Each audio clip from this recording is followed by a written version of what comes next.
What's going on, guys? Welcome back to the channel. Now today I have a comparison video between the Nike Vapor 15 and the Nike Superfly 10. The Vapor 15 and the Superfly 10 are basically the same models, just that one has a dynamic fit collar and the other one just is a low cut.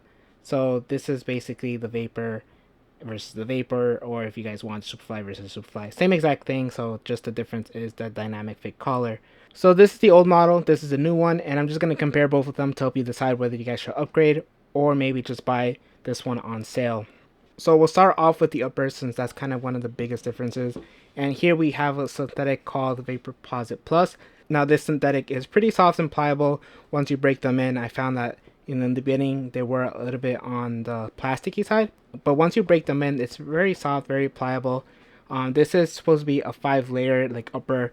There is this internal like mesh liner that adds a little bit of sponginess to it, not a lot but just a little bit, but it's still a nice barefoot touch on the ball. You guys can see it has like this internal cage here that does a really good job of just securing your foot, and it's really structured, and so when you're cutting across, it feels really nice. There's no rollover with this upper whatsoever. Here on the Superfly 10, we have a grip net upper. Now this grip net upper is a little bit different compared to the Nike Phantom GX. It is thinner and it has a nice barefoot touch on the ball. I will say that the Superfly 10, like the new model, does feel a little bit thinner compared to the Vapor 15. And it's also a little bit softer just because it is a knitted material, and so it feels very sock-like on feet. It's nice and pliable, very soft, and this added like grip that you get from the grip knit is very nice. It's not overly sticky like the Nike Phantom GX2. That one feels very sticky and grippy. This one has more of a waxy feel. Like you do notice it when dribbling, but I feel like it's not so much that you're going to be tripping over the ball. You can still drag it, but it's still like a nice touch to have a little bit of grip on the ball. I actually really like that. Here in the midfoot, we do have this atom knit that is supposed to be a bit thinner and still provide a good amount of structure just to reduce some weight. And I feel like it does that pretty well. It's still nice, soft, and pliable, you guys can see. And you guys can see that there is this seam here, but you don't really notice it. You don't feel it inside the boot whatsoever. You just see it here on the outside. So this seam doesn't really like mean anything. It's just there.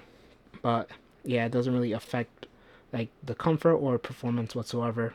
So in terms of performance, I will say that this one just lacks a little bit in performance compared to the previous model, just because this upper is just very soft and there's no like internal like structure.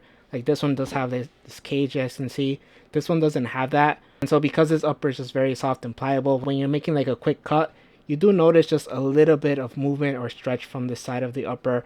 I found like when I was cutting, I just found a little bit of rollover, not a lot, but just a little bit more compared to the Vapor 15. Like compared to the Vapor 15, it is a little bit more noticeable, so that's the reason why I'm saying it. But it's not bad, it's not terrible, it's still playable obviously, but compared to the Vapor 15, it is a little bit more noticeable. So in the Vapor 15, because we do have that cage, and this upper is overall just a bit more structured, this one just performs a little bit better when you're cutting across.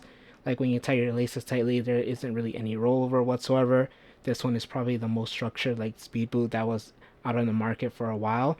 So if you really want to feel secure with your boots and you just want something that performs well and it's a really structured upper, then you should probably take a look at the Vapor 15. It's probably the best option. In terms of the fit, they're basically the same in terms of the width. I will say that this one just accommodates wider foot types a bit better, just because the upper is just so soft and pliable here in the midfoot especially, and so you're kind of able to stretch this part of the midfoot a little bit more compared to the Vapor 15. This one just had a more structured upper, and so it didn't really stretch all that much. But if you fit in the Vapor 15, you should be fine with this new Superfly 10 or Vapor 16. But this one just feels a little bit more comfortable because of the softer upper. In terms of the heel, the new model does have a little bit more padding compared to the previous model. And it's just a little bit more comfortable, I found.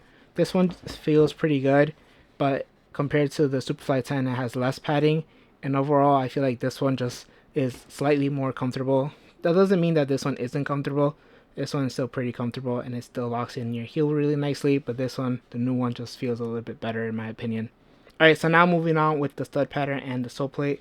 Now with the sole plate on the old model, the Air Zoom unit was really nice and it was very unique. This one I just found that it's a little bit softer compared to the new one. So when you step in, you kind of sink in into the Air Zoom unit and you kind of feel it more. It feels a little bit more cushioned, and so when you kind of step, and it doesn't really bounce back, it's just a nice like soft like push off, and it feels really nice. It feels like a running shoe. It's more like a comfort thing than a performance thing. Now with the new one, they did change it a little bit, and I found out that just made it a bit firmer, and so it's not super noticeable compared to this one. Like you still feel it, but compared to the old one, like I just felt the old one a little bit more.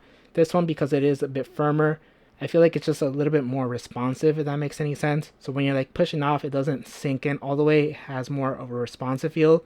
And I feel like you actually feel like a little push off when you're like pushing off. So obviously it's not going to make you run any faster, or it's not really like an energy return. It just has a different sensation on underfoot compared to the old one. So in terms of the stud pattern, this one had more of these triangle studs for more like multi-directional traction, and this one just has bladed studs are just that just provide a good amount of grip, like pushing forward. And this one I found that it's a little bit more aggressive, but this one still provides like a good amount of traction. So if you have the Vapor 15, should you like upgrade to the new one like right away? I wouldn't say so. I feel like if you have the Vapor 15 and they're like kind of brand new, just like wear those, and until those are like broken or like you're done wearing those, then switch to the new Superfly 10 or Vapor 16.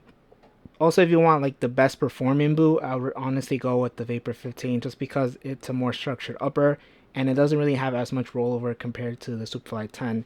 Not that this is a bad boot in terms of performance, but I feel like this one is just better. Just because this one is a new model doesn't mean that this one is a worse boot. It just like it depends on kind of what you like. Also, if you don't really like that waxy sensation on the upper and you want something that's just a bit slick, then go with the Vapor 15. But otherwise, like both boots are excellent. I like both of them. I'm kind of leaning towards the Superfly 10 just because it is a bit softer and it's just a little bit more accommodating to wider foot types in the midfoot. So for me, they're just a little bit more comfortable compared to the Vapor 15, even though the Vapor 15 fit me really nicely and were really comfortable too. But let me know in the comments which one you would pick. Would you pick the old Vapor 15 or Superfly 9 or the new Superfly 10 slash Vapor 16? Let me know in the comments which one you would pick. If you guys did enjoy this video, make sure to leave a like and make sure to subscribe and hit the bell notification so you're notified for future videos. Thank you guys for watching, and I'll catch you guys in the next one.